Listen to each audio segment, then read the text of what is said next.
اسے ہر گھڑی ایک گونا مدہوشی درکار تھی اور وہ اسے مل رہی تھی۔ نہ جانے اس عالم میں کتنے شب و روز گزر گئے۔ شام کے بعد وہ اسی ویران معبد میں چلا جاتا جہاں مارشا کے ہونٹوں سے نکلی ہوئی آوازیں ابھی تک گونجتی محسوس ہوتی تھی۔ وہ رات بھر ان آوازوں کو سنتا اور اس مہک کو سونگھتا جو اس گل بدن کے جسم سے اڑ کر ان در و دیوار میں جذب ہو چکی تھی۔ ایک شام وہ اسی طرح لڑکڑاتے قدموں سے معبد کی طرف چلا جا رہا تھا کہ بازار میں ایک چہرہ دیکھ کر چونک گیا۔ ایک ہی ساعت میں اس کی تمام حیثیت سمٹ کر آنکھوں میں آ گئی۔ اسے مارشا دکھائی دی تھی۔ مارشا، اس کی روح، اس کی دھڑکن، جس زاویے سے تابان نے اسے دیکھا تھا وہ ہو بہو مارشا نظر آ رہی تھی۔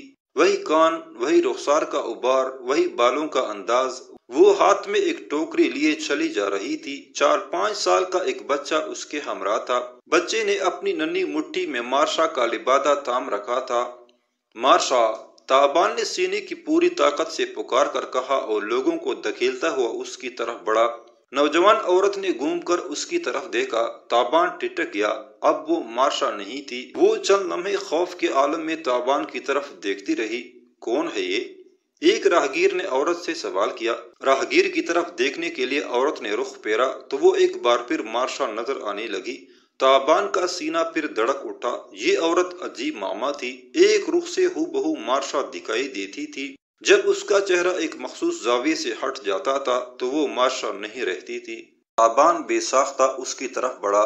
اسے جیسے اپنے افعال پر قابو ہی نہ رہا تھا۔ ایک تنومند راہگیر نے تابان کا راستہ روکا اور اسے دھکیل کر عورت سے دور ہٹا دیا۔ چند دوسرے راہگیر بھی تابان کو دھکیلنے اور لعنت ملامت کرنے لگے۔ تابان کے جسم پر مقدونی سالار کی وردی تھی۔ گو پچھلے ایک ہفتے کی دربدری سے بہت خستہ حال ہو چکی تھی لیکن پہچانی جاتی تھی۔ اس وردی کے سبب لوگ تابان سے زیادہ سخت رویہ اختیار نہیں کر رہے تھے، ورنہ اس نے جس طرح عورت پر جھپٹنے کی کوشش کی تھی وہ مار مار کر اس کا حلیہ بگاڑ دیتے۔ چند دھکے کھانے کے بعد تابان پیچھے ہٹ گیا لیکن اس کی نگاہیں بدستور عورت پر رہیں۔ عورت اب بچے کو بازوں میں اٹھا چکی تھی اور تیز تیز قدم اٹھاتی ایک بغلی بازار میں مڑ رہی تھی۔ تابان جانتا تھا یہ بازار نیم دائرے کی شکل میں گھوم کر قریبی چوراہے سے آ ملے گا۔ اس نے اپنی صدری کے اندر سے شراب کی چھوٹی بوتل نکالی، چند گھونٹوں میں اسے خالی کیا اور لڑکڑاتا ہوا چوراہے کی طرف بڑھنے لگا۔ اس کی ترکیب کارگر رہی۔ کچھ ہی دیر بعد اس نے عورت کو بچے کے ساتھ جاتے دیکھا۔ اس کی ٹوکری میں اب سبزی اور پھل وغیرہ رکھے تھے۔ تابان اس سے کافی دور تھا لیکن اس فاصلے سے بھی وہ عورت کے خوبصورت چہرے پر پریشانی کے آثار دیکھ سکتا تھا۔ تابان نے مناسب فاصلہ رکھ کر عورت کا تعاقب شروع کر دیا۔ جلد ہی بارونق بازار ختم ہو گیا اور وہ نسبتاً ایک سنسان سڑک پر نکل آئی۔ اس سڑک پر آتے ہی عورت اپنے تعاقب سے آگاہ ہو گئی۔ شاید اس کی چھٹی حس نے اسے خبردار کیا تھا۔ چلتے چلتے اس نے یوں ہی مڑ کر دیکھا اور اس کی نگاہ سیدھی تابان پر پڑی۔ اس کے چہرے پر بے پناہ ہراس سمٹ آیا۔ اس نے بچے کو دوبارہ باہوں میں اٹھایا اور اپنی رفتار تیز کر دی۔ کسی وقت تو یوں لگتا کہ وہ کڑی ہوگی۔ اس کا سبز لبادہ ہوا میں پڑ پڑا رہا تھا جیسے وہ بھی اس سیمے بدن کی بے قراری میں برابر کا شریک ہو۔ تابان نے بھی اپنی رفتار تیز کر دی تھی اور درمیانی فاصلہ برقرار رکھے ہوئے تھا۔ آخر عورت ایک کشادہ گلی میں داخل ہوئی اور قریباً بھاگتی ہوئی ایک خوبصورت مکان میں گھس گئی۔ سیاہ رنگ کا آبنوسی دروازہ ایک دھماکے سے بند ہو گیا۔ تابان نے تذبذب کے عالم میں دروازے کے سامنے تھوڑی سی چہل قدمی کی، پھر گلی کے سرے پر دیوار سے ٹیک لگا کر بیٹھ گیا۔ اس کی داڑھی بڑی ہوئی تھی، سر میں خاک تھی اور آنکھیں بلا نوشی سے انگارہ ہو رہی تھی۔ تھوڑی دیر بعد 2 ہٹے کٹے افراد اسے اپنی جانب آتے دکھائی دیے۔ اپنے لباس سے وہ نوکر یا غلام نظر آتے تھے۔ ان کے ساتھ ایک عمر رسیدہ مخنثہ شخص بھی تھا۔ اس کے جسم پر بیش قیمت لباس اور ہاتھوں میں ہیرے کی انگشتریاں تھیں۔ قریب آ کر اس نے دونوں ہاتھ کھولوں پر رکھے اور اپنی باریک لیکن کڑکدار آواز میں بولا، کون ہو تم اور یہاں کیا کر رہے ہو؟ وہ تابان سے ہم کلام تھا۔ تابان نے ایک نگاہ غلط انداز اس پر ڈالی۔ تم یہ پوچھنے والے کون ہو؟ میں کسی گھر میں نہیں، گلی میں بیٹھا ہوں۔ بوڑھا غصے سے کانپنے لگا۔ تم بدماش ہو، میری بہو کا تعاقب کرتے ہوئے یہاں پہنچے ہو۔ تمہارے سالار نے ہمیں امان دی ہے۔ وہ کہتا ہے کہ ہمارے گھروں میں ہماری عزتیں اور ہمارا مال و جان محفوظ ہے۔ یا تمہارا سالار جھوٹا ہے یا تم اس کے نافرمان ہو۔ بوڑھے کی بلند آواز سن کر دیگر لوگ بھی تابان کے گرد اکٹھے ہونا شروع ہو گئے تھے۔ وہ سب اسے خشمگین نظروں سے گور رہے تھے۔ اگر تابان چاہتا تو وہ اکیلا ہی ان سب پر حاوی آ سکتا تھا، لیکن وہ یہاں کشت خون نہیں چاہتا تھا۔ وہ تو اس شریف صورت عورت کا تعاقب بھی نہیں کرنا چاہتا تھا، لیکن پتہ نہیں اسے دیکھ کر وہ اپنے دل پر قابو نہیں رکھ سکا تھا۔ لوگوں میں سے ایک جوشیلے شخص نے اپنی تلوار بے نیام کر لی اور بے حد غصیلی آواز میں تابان سے بولا، بدماش، دفع ہو جاؤ یہاں سے، ورنہ پاؤں پر چل کر نہیں جا سکو گے۔ تابان کے سامنے اس گرانڈیر شخص کی کوئی حقیقت نہیں تھی۔ اگر تابان لڑنے پر آتا تو اسے خالی ہاتھ چیر پاڑ سکتا تھا، لیکن اپنے سے کمتر لوگوں کو زیر کرنا اس کا شیوا ہی نہیں تھا۔ نشے میں ہونے کے باوجود اس نے خود پر قابو رکھا اور کان لپیٹ کر وہاں سے چلا آیا، مگر یہ واپسی مستقل نہیں تھی۔ اسی رات وہ ایک بار پھر اسی گلی میں موجود تھا۔ رات آدھی سے زیادہ گزر چکی تھی۔ ٹھنڈی مست کر دینے والی ہوا نے شہر کے باسیوں کو گہری نیند سلا رکھا تھا۔ سیاہ آسمان پر ٹمٹماتے ہوئے ستارے بھی جیسے اونگنے لگے تھے۔ 2 منزلہ مکان کے سامنے بیٹھ کر تابان نے ایک لہجے میں گلی کے دونوں سروں کا جائزہ لیا اور اچک کر ایک چھجے کو تام لیا۔ اپنے جسم کو موڑ کر وہ چھجے پر پہنچا اور تب ایک دوسرے چھجے کو تام کر دوسری منزل پر پہنچ گیا۔ یہ ایک بے حد مشقت طلب کام تھا، لیکن تابان نے آسانی سے کر لیا۔ اس کے چہرے پر پسینہ آیا اور نہ سانسوں کے زیر و بم میں معمولی سی تیزی آئی۔ دوسری منزل کے چھجے پر پاؤں جما کر اس نے چیتے کی مانند زکند بری اور چھت کی منڈیر کو تھام لیا۔ چھت پر کھڑے ہو کر اس نے اطراف کا جائزہ لیا۔ دور دور تک ہیلی کارنیز کی خوابیدہ روشنیاں ٹمٹما رہی تھی۔ مینار، گنبد، پون چکیاں، سب کچھ ایک نیلگوں روشنی میں ڈوبا ہوا تھا۔ اس 2 منزلہ عمارت کے قرب و جوار میں کشادہ اور تنگ گلیوں کا جال سا بچھا ہوا تھا۔ تابان جانتا تھا کہ یہیں کسی گلی میں وہ پر اسرار سائے بھی موجود ہوں گے جو کئی روز سے اس کے تعاقب میں تھے۔ وہ روز و شب ایک فاصلے سے اس کے ساتھ رہتے تھے۔ معلوم نہیں وہ کون تھے۔ ایک سوال سے کئی سوال پوچھتے تھے۔ تابان ان تمام سوالات کو ذہن سے جھٹک کر نیچے جانے والے زینوں کی طرف بڑھا۔ زمین پر پاؤں رکھنے سے پہلے اس نے اپنے لبادے میں سے چمکتی دمکتی پیش قبض نکال لی تھی۔ جوتا اس کے پاؤں میں پہلے ہی نہیں تھا۔ وہ بلی کی چال چلتا دوسری منزل کے ایک کمرے میں پہنچا اور وہاں سے ایک سجی سجائی خوابگاہ میں آ گیا۔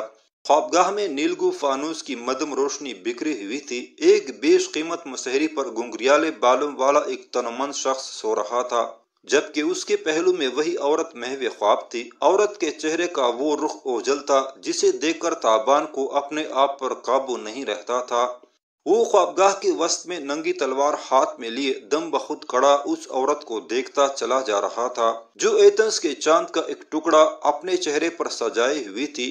تابان کو عورت کے پہلو میں وہ کل والا بچہ نظر نہیں آیا، لیکن خوابگاہ میں موجود مختلف اشیاء سے ظاہر ہوتا تھا کہ اس گھر میں ایک یا ایک سے زائد بچے موجود ہیں۔ کچھ دیر اس جوڑے کو محویت سے دیکھنے کے بعد تابان دبے قدموں آگے بڑھا۔ مسہری کے پاس پہنچ کر اس نے پیش قبض دوبارہ لباس میں رکھی، نیچے جھک کر ایک ہاتھ خوابیدہ عورت کے ہونٹوں پر جمایا اور پھول کی مانند اسے مسہری سے اٹھا لیا۔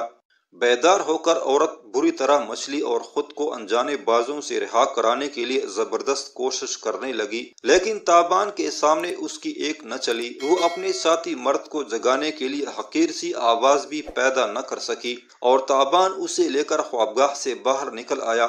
نہایت خاموشی اور احتیاط سے وہ اسے ایک دوسرے کمرے میں لے آیا۔ آرائش سے اندازہ ہوتا تھا کہ یہ کمرہ نشست گاہ کے طور پر استعمال ہوتا ہے۔ کھڑکیوں پر دبیس پردے، منقش پشت والی نشستیں اور فرش پر نفیس قالین۔ تابان نے عورت کو بآہستگی قالین پر رکھ دیا۔ اس کا ہاتھ ابھی تک مضبوطی سے عورت کے ہونٹوں پر جمع تھا، ورنہ وہ چیخ و پکار کر کے عورت میں موجود ہر ذی نفس کو جگا دی تھی۔ وہ مزاحمت کر کے تک چکی تھی اور اب مکمل طور پر تابان کے رحم و کرم پر تھی۔ اس کے ہونٹوں سے ہاتھ اٹھانے سے پہلے تابان نے اسے سمجھایا، دیکھو، تم میرے زور بازو کا اندازہ کر چکی ہو۔ اگر میری نیت تمہارے بارے میں خراب ہو تو کوئی تمہیں بچا نہیں سکتا۔ تمہارے ہونٹوں سے ہاتھ اس لیے ہٹا رہا ہوں کہ میں تم سے کچھ باتیں کرنا چاہتا ہوں۔ میرا وعدہ ہے کہ اگر تم شور نہیں مچاؤ گی تو میری ذات سے تمہیں کوئی گزند نہیں پہنچے گی۔ کوشش بسیار کے بعد تابان عورت کو قائل کرنے میں کامیاب رہا اور اس نے تابان کو سر کی جنبش سے بتایا کہ اگر وہ اس کے ہونٹ آزاد کر دے تو وہ چیخ و پکار نہیں کرے گی۔ تابان نے اس کے ہونٹوں سے ہاتھ ہٹایا تو وہ پونکاری، کیا چاہتے ہو مجھ سے؟ آنسو اس کے حسین رخساروں پر آبشار کی مانند بہہ رہے تھے۔ تمہاری محبت، میری محبت اپنے بچوں کے لیے ہے اور اپنے شوہر کے لیے، لیکن تمہارے چہرے میں اس عورت کی شباہت ہے جو میرے لیے دنیا کی ہر شے سے بڑھ کر عزیز ہے۔ میں تمہارے چہرے کی اس جھلک سے دور نہیں رہ سکتا جس میں میرے محبوب کا عکس دکھائی دیتا ہے۔ تم پاگل ہو یا پاگل بن رہے ہو، میں تمہاری محبوبہ نہیں ہوں، میں ایک مختلف عورت ہوں۔ میری اپنی ایک زندگی ہے، اپنی ایک دنیا ہے۔ میرے چہرے کا کوئی نقش تمہاری محبوبہ سے ملتا ہے تو اس کی سزا میرے لیے یہ نہیں ہے کہ تم مجھے برباد کر ڈالو۔ میں تمہیں برباد کرنا نہیں چاہتا، بس تمہیں دیکھنا چاہتا ہوں، تمہیں اپنے قریب رکھنا چاہتا ہوں۔ مجھے اس کا کوئی حل بتاؤ ورنہ میں مر جاؤں گا اور میرا خون تمہاری گردن پر ہوگا۔ ہاں، اگر تم نے مجھے دھتکار دیا تو شاید میں اسی چوکھٹ پر یہ پیش قبض اپنے سینے میں اتار لوں۔ میں مقدونی فوج کا ایک ہزاری سپہ سالار ہوں۔ میری لاش تمہارے گھر سے نکلی تو تم اور تمہارا شوہر دونوں مورد الزام ٹھہرو گے اور یہ بات بہت دور تک جائے گی۔ تم دیوتاؤں کو مانتی ہو تو دیوتاؤں کے نام پر، اور آتش پرست ہو تو تمہیں آتش کا واسطہ۔ مجھے غلط مت جانو، میری مجبوری کو سمجھو۔ میں ایک ڈوبتا ہوا شخص ہوں اور سہارے کے لیے تمہاری جانب بڑھ رہا ہوں۔ تابان کے لہجے میں نہ جانے کیا بات تھی کہ وہ خود بھی اپنے لہجے کے اثر میں آ رہا تھا۔ اس نے دیکھا عورت کی آنکھوں میں ہراس ماند پڑ گیا ہے اور چہرے کے تاثرات بدل رہے ہیں۔ وہ قدرے نرمی سے بولی، مجھے لگتا ہے نشے نے تمہاری عقل خبت کر رکھی ہے، ورنہ تم اس چھت کے تلے کڑے ہو کر ایسی باتیں نہ کرتے۔ شاید تمہیں معلوم نہیں کہ یہ امیر اشدنگ دوم کی حویلی ہے، اور امیر اشدنگ کوئی معمولی شخص نہیں ہے۔ امیر کا تعلق ایک قبائلی خاندان سے ہے اور یہ خاندان اپنے دشمن کو معاف نہ کرنے کے لیے مشہور ہے۔ تمہاری بہتری اسی میں ہے کہ فوراً یہاں سے چلے جاؤ۔ دیوتا گواہ ہیں، مجھے تمہاری صورت پر ترس آ رہا ہے۔ دفتن کسی قریبی کمرے سے بچے کے رونے کی آواز آئی۔ عورت تڑپ کر بولی، میرا بچہ جاگ گیا، اب تم جاؤ یہاں سے ورنہ کسی بڑی مصیبت میں پھنس جاؤ گے۔ تابان نے دلیری سے اس کا شانہ تام لیا، پہلے مجھ سے وعدہ کرو کہ کل مکان کی چھت پر مجھ سے ملو گی۔ عورت کے چہرے پر شدید ناگواری کے تاثرات ابھرے، لیکن اس نے خود پر قابو پا لیا اور کوئی سخت کلمہ کہنے سے باز رہی۔ تابان نے اس کی خاموشی سے حوصلہ پایا اور لہجے میں فریاد سمیٹ کر بولا، میں تمہیں دل چیر کر نہیں دکھا سکتا، لیکن یہ حقیقت ہے کہ تم میرے لا علاج مرض کی دوا بن گئی ہو۔ ایکا ایکی تابان کو خاموش ہونا پڑا۔ عورت بھی ٹٹک کر دروازے کی سمت دیکھنے لگی۔ باری قدموں کی آواز بالکل نزدیک سنائی دی تھی۔ یہ نہایت مخدور صورتحال تھی۔ تابان کا ہاتھ خود بخود اپنی پیش قبض تک پہنچ گیا۔ عورت تڑپ کر اٹھی اور دروازے کی طرف لپکی، لیکن چند قدم چل کر اسے رک جانا پڑا۔ دروازہ کھلا اور سامنے وہی تنمن شخص نظر آیا جو تھوڑی دیر پہلے خوابگاہ کی کشادہ مسحری میں محو خواب تھا۔ اس کی آنکھوں میں نیند کی سرخی تھی۔ تابان کو دیکھ کر پہلے اس کی آنکھیں حیرت سے پھیلیں، پھر ان میں غضب کی چنگاریاں بھر گئیں۔ وہ کتنی ہی دیر وحشت ناک انداز میں تابان کو گھورتا رہا، پھر اس کا ہاتھ بڑے دھیمے انداز میں تلوار کی طرف بڑھ گیا۔ جہاں خوفناک پل والی دو کلہاڑیاں آویزاں تھیں، اس نے ایک کلہاڑی اتاری اور آگ برساتے ہوئے لہجے میں بولا، تو تم وہ بد نصیب ہو جو صبح سے اپنی موت کا تعاقب کر رہے ہو۔ تابان اپنی جگہ پر خاموش کھڑا رہا۔ تنومند شخص نے کسی خونخوار درندے کی مانند دانت تکو سے اور غرا کر بولا، ہتھیار پھینک کر چہرہ دیوار کی طرف کر لے کتے، میں تجھے اس قابل نہیں سمجھتا کہ تیرے سینے پر زخم لگاؤں۔ بھاگتے قدموں کی آواز آئی۔ وہی منحنی بوڑھا کمرے میں داخل ہوا جو دوپہر کو گلی میں دکھائی دیا تھا۔ وہ شب خوابی کے لباس میں تھا، سفید بال بکھرے ہوئے تھے۔ اس کے عقب میں دو ہامتے ہوئے مسلح غلام بھی نظر آ رہے تھے۔ بوڑھے نے گھبرا کر کہا، رک جاؤ بیٹا، اس کو مارنا ہمارے لیے مصیبت بن جائے گا۔ یہ مقدونی فوج کا یک ہزاری سردار ہے اور کل دوپہر کئی لوگ یہ جان چکے ہیں کہ اس نے افشاندہ کا تعاقب کیا تھا اور میں نے اسے ڈانٹا تھا۔ تنومند شخص دھاڑا، تو آپ کیا چاہتے ہیں بابا؟ ہم عزت کے اس لٹیروں کو احترام کے ساتھ رخصت کر دیں گے؟ نہیں، لیکن ہمیں سوچ لینا چاہیے کہ اس کی موت کا انجام کیا ہوگا۔ ایک طریقہ یہ بھی ہے کہ اس کے ہاتھ پاؤں توڑ ڈالو اور چارپائی پر ڈال کر والی شہر کے پاس لے جاؤ، پھر اس سے پوچھو کہ اس شرابی زانی کی کیا سزا ہونی چاہیے۔ نہیں بابا، تنومند شخص فیصلہ کن انداز میں بولا، یہ ہماری خاندانی آن کے خلاف ہے۔ ہم اپنے مجرموں کو خود سزا دیتے ہیں، حکمرانوں سے انصاف کی بھیک نہیں مانگتے۔